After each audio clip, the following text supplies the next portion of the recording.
আজকে সন্ধ্যাবেলা উঠলাম, এই চারটে বসে দিয়েছি। আর এদিকে দেখো বাবা মা আলোচনা করছে ঘরের ব্যাপারে, আর আমি এদিকে চা বসিয়ে দিয়েছি, জল পড়ছে। আর এইদিকে ঘরের ব্যাপারে আর কি আলোচনা হয়ে যাচ্ছে। এদিকে কিন্তু একটু ঠান্ডা ঠান্ডা লাগছে, যার জন্য আমি হাফ সোয়েটারটা পরেছি আর কি।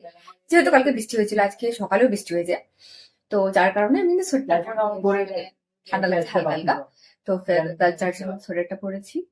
আর এদিকে চা হচ্ছে, ঘুম থেকে উঠে না চাটা না খেলে একটু কেমন জানি লাগে। চা রেডি, চা হয়ে গেছে, এখন চা খাবো।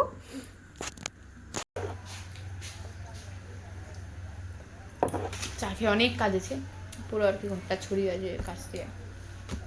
তো আমি খাইলাম, আর এখন তারপর এখন আমি কাজে নামবো। একটা একটা করে ঠিক করবো, মানে গোছাবো আর কি, মাছ মাংস গুলো ধুতে হবে। যার জন্য আগে আমি নিজের পেটটাকে শান্তি করলাম। আমি এগুলো করতে থাকি, আর তোমাদের সাথে দেখা হচ্ছে আবার পরে, কারণ অনেক কাজ আছে ভাই, অনেক মানে অনেক, গোটা ঘর ছড়িয়ে আছে। বাই।